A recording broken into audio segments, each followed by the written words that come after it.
Alright, quick update. So I got the stuffing tube in.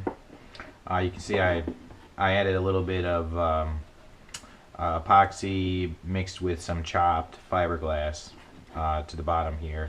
And then I did use, maybe you can see the pattern a little bit, fiberglass sheet on top, or fabric. So I've got 2 coats on the inside tub because I'm going to glue the top and then do one more coat or maybe 2 coats to make sure I got the top adhered well. But I did do 3 coats in here so it's nice and sealed. You can see the ski, ready to glue the ski because it's nice and shiny and sealed. The same with the underside of the hatch. So shiny is good, it looks pretty glassy. I think it only took me 2 coats with West Systems, whereas it's not perfect yet on the tub, so that probably will need 3. But you can see the bottom where I got it, I'm ready for the ski. So you want to seal the bottom or the inside of the ski and then the bottom of the boat before you start attaching them. So once I get it attached, then I'll start sealing the whole outside of the boat. But when you're attaching it, you won't be able to get your brush in there to seal it. So you want to make sure you do it prior. So I just seal basically up until this edge. I haven't done this one yet. So I sealed everything so it's nice and glossy. And then I'm going to glue the ski on, and then I'm going to also do the tub lid with my foam in there. So I'll show you how I do that next when I continue.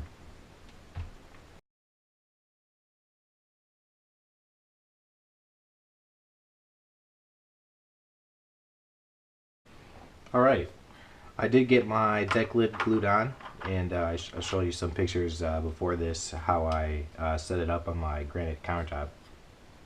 When I glued the top on, I put these spacers in kind of here and here to make sure I'm not sucking in the tub where it's bowed kind of in. And then I took tape and taped all the way around. So I put some all the way across here, but then to kind of keep this sucked up against the edge, I taped just the side. So I did do a piece that went around here to hold this tight. It came out pretty good. And I did glue it upside down, so when I got all that taped, I tried not to overlap the tape so it was all kind of the same thickness on top.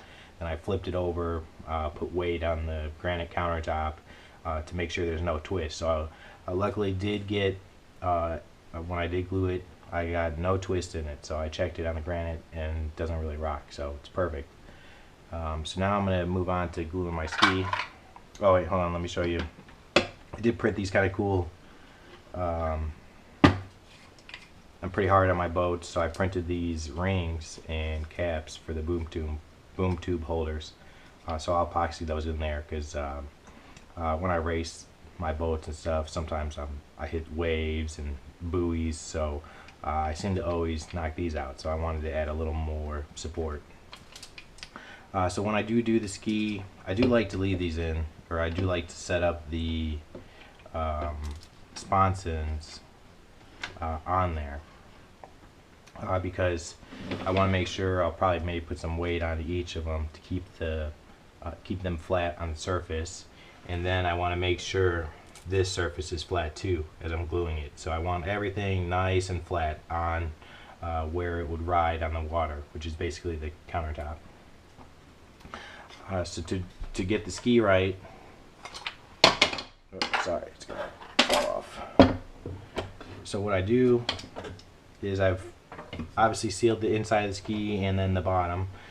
So I'm gonna sand it a little bit to make sure it has a nice surface to glue together. And I take a ruler and just measure. I set the ski on there, and then I measure kind of what numbers I have this side and then also on this side, so just make sure they're even. And then I draw a little line here. You see it, I don't know if you can see it, I'll try to zoom in right here. And then I do the same in the front, so then I know front each side is even all the way through the length of the ski. And quick note, that the top edge of your ski actually mates with or lines up with the back transom piece. So don't do it to the overhang on your ski. So don't put it all the way back. It actually goes to the transom bulkhead, I guess you say. So I drew a line where it goes. So it's going to line up kind of right back there on that line. But then I know my front length is good. So sand this nice smooth to a point. I haven't done that yet, so it should be very flush when you get to the front here as well. So I'm going to go ahead and sand it a little bit on the front here, and then sand the bottom of the hull and then the edge of the ski that touches the two edges here. So I'm going to sand them all, and the reason I put it on, flip it over and put it on with the sponsons on it is to make sure that you know, one side isn't higher or lower than the other. Everything lays nice and flat. Alright, so I'm going to do that and continue on.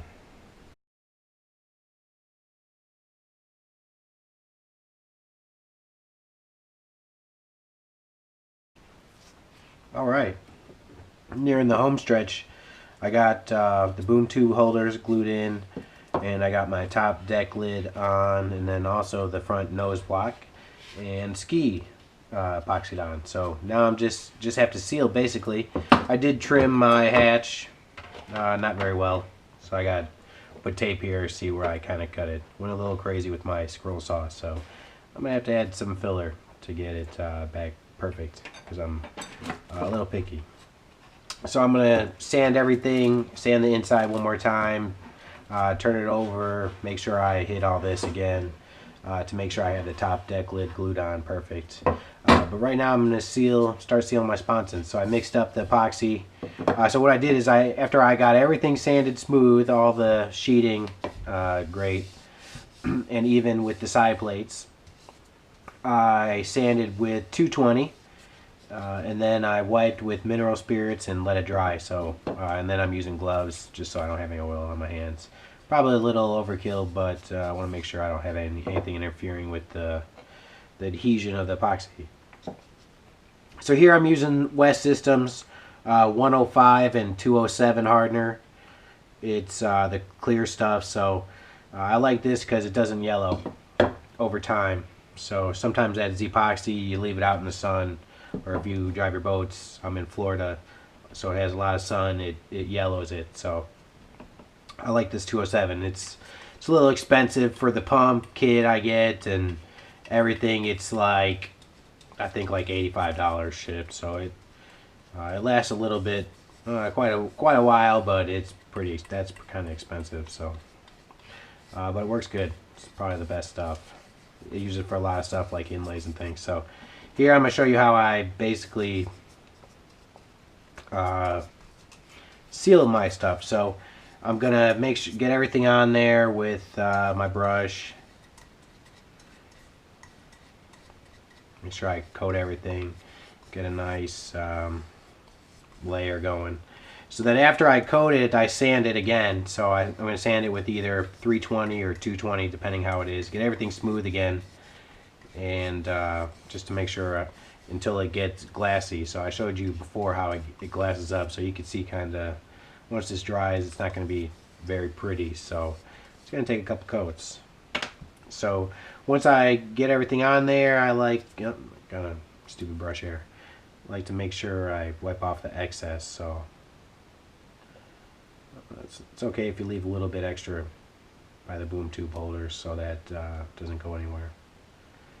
So use pretty long strokes, even. Make sure you get everything. I like to hit it a few times. Epoxy seams, the more you wipe it, it keeps taking a little bit off, but then that will make sure everything is nice and you're not having high spots or low spots. Boom. So then when I won't show the whole process of doing the whole sponson, but once it's done, I'm going to hang it upside down. I got a piece of dowel rod that fits, it's the same as the boom tubes. So I'm just going to put it in there and then hang it from my shelf up here.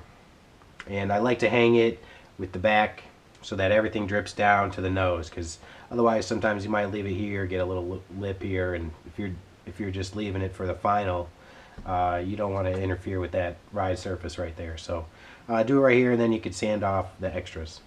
And that's basically how I seal it. So I gotta seal my inside tub one more time, and then I gotta seal the nose block, and then I gotta seal the exterior, and then the rest of the ski. And then I'm almost pretty much done. Start outfitting it with all my hardware and electronics and servos, and then I'm pretty much done with my build. So nearing the end. So I'll show you how I basically started outfitting electronics on the next part.